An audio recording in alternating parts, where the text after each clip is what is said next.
Switching इन operating system. ठीक है, कल तक हमने देखा था प्रोसेस शेड्यूलिंग देखा हमने कल, फिर शेड्यूलिंग क्यूज देखे डिफरेंट, उसके बाद हमने डिस्कस किया था अबाउट द शेड्यूलर। ठीक है, सो आज हम देखने वाले हैं अबाउट द कॉन्टेक्स्ट स्विच। ठीक है, कल के लेक्चर में मैंने आपको जब शेड्यूलर बताया था तो उसके 3 टाइप्स थे।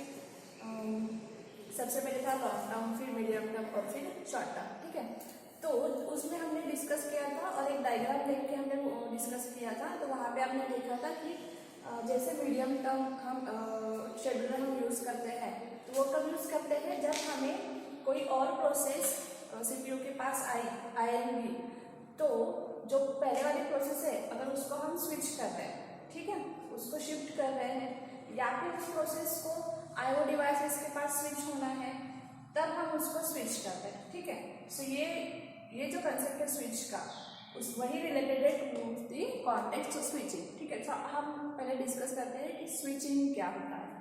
देखो, आई हैव अ सीपीयू, ठीक है, ये मेरा सीपीयू है, राइट। अब देखो इसमें मेरे पास एक प्रोसेस है P1 एग्जीक्यूशन में है, प्रोसेस P1 सीपीयू में है, मतलब वो एग्जीक्यूट हो रही है। ठीक है, सो उसका एग्जीक्यूशन स्टार्ट है, लाइन बाय लाइन एग्जीक्यूशन होता है। ओके, अब देखो यहाँ पे रेडी क्यों है मेरा,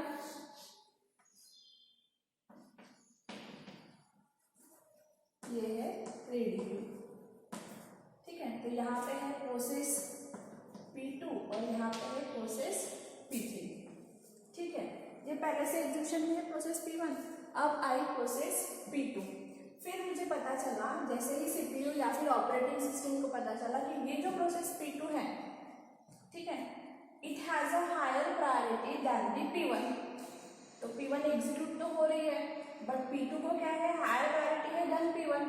तो अब तक P1 सिर्फ यहाँ तक एग्जीक्यूट हुई है, इस ब्लॉक तक, इस लाइन तक। ठीक है, बाकी का एग्जीक्यूशन अभी उसका स्टॉप हो गया।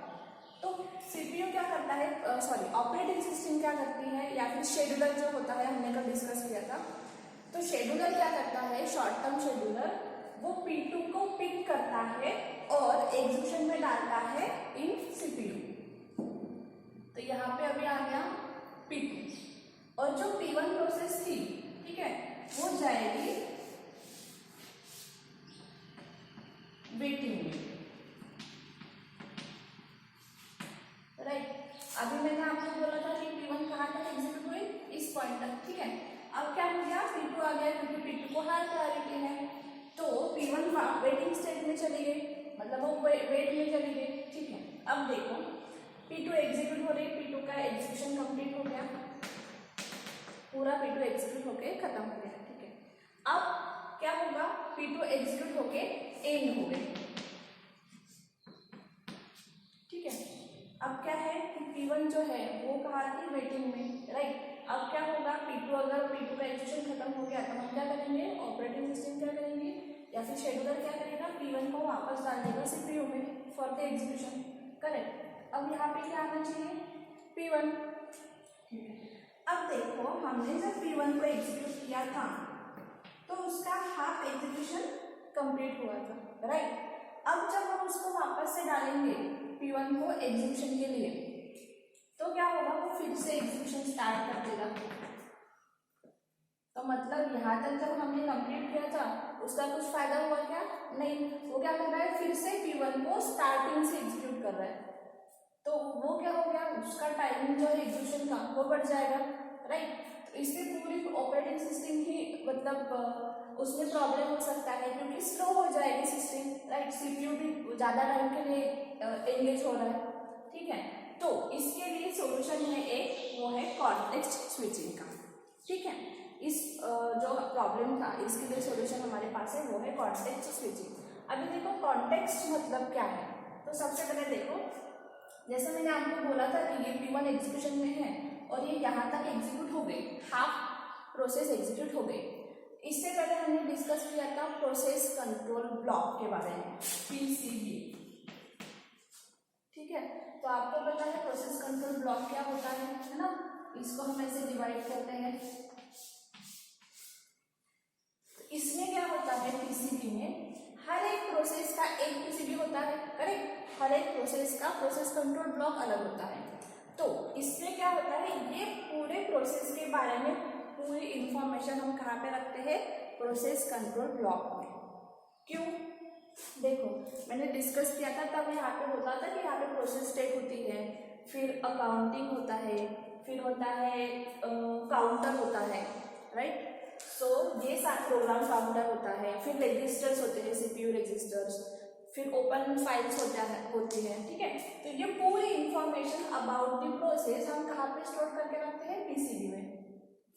इसका हेल्प देखो, अब यहाँ पे उसका यूज होने वाला है पीसीबी का, क्योंकि अब मेरी हाफ प्रोसेस एग्जीक्यूट हो गई, P1 मेरी हाफ एग्जीक्यूट हो गई, तो ये क्या करेगा पीसीबी, अब इसके बाद नेक्स्ट इंस्ट्रक्शन कौन से एग्जीक्यूट होने वाली है, मतलब यहाँ से यहाँ की नेक्स्ट जो इंस्ट्रक्शन है, यहाँ से लास्ट एग्जीक्यूशन शुरू हो जाएगा, ठीक है। नेक्स्ट जब हम P1 वापस सीपीयू में डालेंगे तो क्या करना है, ये जो लाइन है, ये जो स्टेटस है प्रोसेस का, ठीक है, ये पूरा हम स्टोर करेंगे पीसीबी में। मतलब नेक्स्ट इंस्ट्रक्शन कौन सी एग्जीक्यूट होने वाली थी, कौन से स्टेट में अभी हमारी प्रोसेस है, ठीक है, पॉइंटर में क्या वैल्यू है, मतलब इसके बाद कौन सी प्रोसेस आने वाली है, सीपीयू रजिस्टर्स में कौन सा डेटा स्टोर है, राइट, कौन सी फाइल्स ओपन है, तो ये सारी इंफॉर्मेशन पीसीबी में हमने स्टोर करके रखी। तो जब हम इस प्रोसेस को डालेंगे वेटिंग स्टेट में और P2 को डालेंगे एग्जीक्यूशन में, after completion of P2 execution complete हो गया, P2 कंप्लीट हो गई, P2 एंड हो गई, ठीक है, टर्मिनेट हो गई।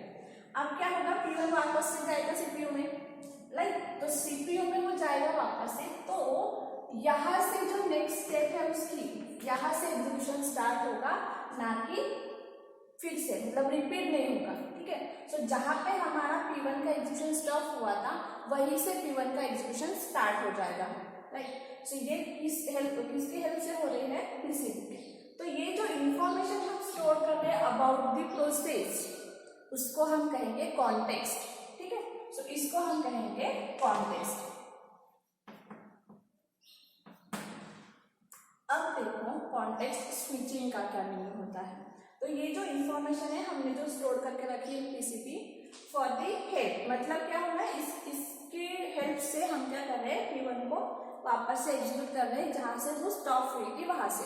तो इससे क्या हो रहा है, हमारा एग्जीक्यूशन टाइम भी बच रहा है, ठीक है। फिर देखो अब स्विचिंग क्या होता है, कॉन्टेक्स्ट स्विचिंग क्या होता है। तो हम जो ये इंफॉर्मेशन यहाँ के पीसीबी ब्लॉक में इंफॉर्मेशन जो स्टोर कर रहे हैं, वो कब कर रहे हैं, जब हम हमारी प्रोसेस हम स्विच कर रहे हैं सीपीयू से वेटिंग क्यू में। तो यहाँ से उठा के यहाँ पे स्विच कर रहे हैं, यहाँ पे रन कर रहे हैं, यहाँ पे उसको स्टोर कर रहे हैं, तो इसको बोलेंगे स्विच आउट। मतलब हम प्रोसेस को सीपीयू से लेकर स्विच आउट कर रहे हैं इनटू दी वेटिंग क्यू, ठीक है। फिर जब एग्जीक्यूशन इसका कंप्लीट हो जाएगा, जो भी प्रोसेस है इसके अंदर, और वापस से मुझे P1 को डालना है इन दी सीपीयू, तब हम प्रोसेस को क्या करेंगे, स्विच इन। उसको हम बोलते हैं स्विच इन, मतलब प्रोसेस को वापस से डाल रहे हैं हम सीपीयू में, सो उसको बोलेंगे switch in. So switch out और स्विच इन जो भी प्रोसेस होती है उसको हम बोलेंगे स्विचिंग। तो अभी हम स्विचिंग परफॉर्म कर रहे हैं, but with the help of context of that process, क्योंकि हम जब भी स्विचिंग परफॉर्म करेंगे हमें वो प्रोसेस के बारे में इंफॉर्मेशन जो है वो चाहिए होगी, ठीक है, क्योंकि वो कहाँ पे स्टॉप हुई थी, उसके पास कौन सी इंफॉर्मेशन थी, उसने कितनी मेमोरी एलोकेट की हुई थी, ये सारी इंफॉर्मेशन हमें चाहिए होगी। तो वो कहाँ से हो रही, कॉन्टेक्स्ट के हेल्प से हो रही, ठीक है। सो इसीलिए इसको बोलते हैं कॉन्टेक्स्ट स्विचिंग, ओके। तो इसके बाद मैं एक डायग्रामेटिकली रिप्रेजेंटेशन आपको दिखाती हूँ।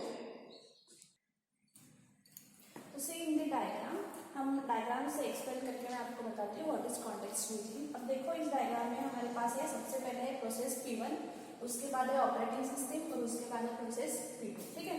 2 प्रोसेसेस हमारे पास अवेलेबल है। अब देखो फर्स्ट प्रोसेस जो है P1 वो है एग्जीक्यूशन में है, यहाँ से यहाँ तक, मतलब वो एग्जीक्यूट हो रहे थे अभी, ठीक है। तो at the time process P1 execute हो रही, उसके बाद देखो ऑपरेटिंग सिस्टम में क्या आ गए, इंटरप्ट। यहाँ पे देखो इंटरप्ट ऑफर हो गया, ये एग्जीक्यूशन में है सीपीयू के पास, तो इंटरप्ट ऑफर हो गया। तो क्या होता है, ये जो प्रोसेस राइट नाउ एग्जीक्यूशन में है वो क्या करेगी, अपनी स्टेट जो है वो सेव करेगी इन पीसीबी, मतलब प्रोसेस कंट्रोल ब्लॉक 1। तो प्रोसेस कंट्रोल ब्लॉक 1 क्यों, क्योंकि प्रोसेस कंट्रोल ब्लॉक 1 है, ठीक है, P1 प्रोसेस का। तो क्या होता है, जैसे ही इंटरप्ट कुछ ऑकर हुआ, इंटरप्ट का मीनिंग कुछ भी हो सकता है, लाइक देखो जैसे प्रोसेस P2 एंटर हो रही है, उसको हायर प्रायोरिटी है तो इंटरप्ट आ सकता है। हो सकता है कि हमारी प्रोसेस प्रिंटर यूज कर रही हो, ठीक है, प्रिंटर में उसका एग्जीक्यूशन कर रहा है, मतलब चालू है, और अगर हमारा प्रिंटर खराब हो गया या फिर प्रिंटर में पेजेस ही नहीं है तो भी इंटरप्ट ऑफर हो सकता है, या फिर प्रिंटर ऑफ हो गया या फिर लाइट चली गई तो भी इंटरप्ट ऑफर हो सकता है। So interrupt can be of many types, ठीक है, तो ये मेनी टाइप्स के इंटरप्ट हो सकते हैं। अब यहाँ पे देखो इंटरप्ट हम ले रहे हैं प्रोसेस के बारे में, तो मेरी प्रोसेस P1 एग्जीक्यूशन में है, तो इंटरप्ट ऑफर हुआ, कौन सा इंटरप्ट की प्रोसेस P2 को एग्जीक्यूट होना है, ठीक है, इंटरप्ट, या फिर हम इसको सिस्टम कॉल भी कह सकते हैं। आपको पता है सिस्टम कॉल क्या होता है, ठीक है, सो हम इसको सिस्टम कॉल भी कह सकते हैं।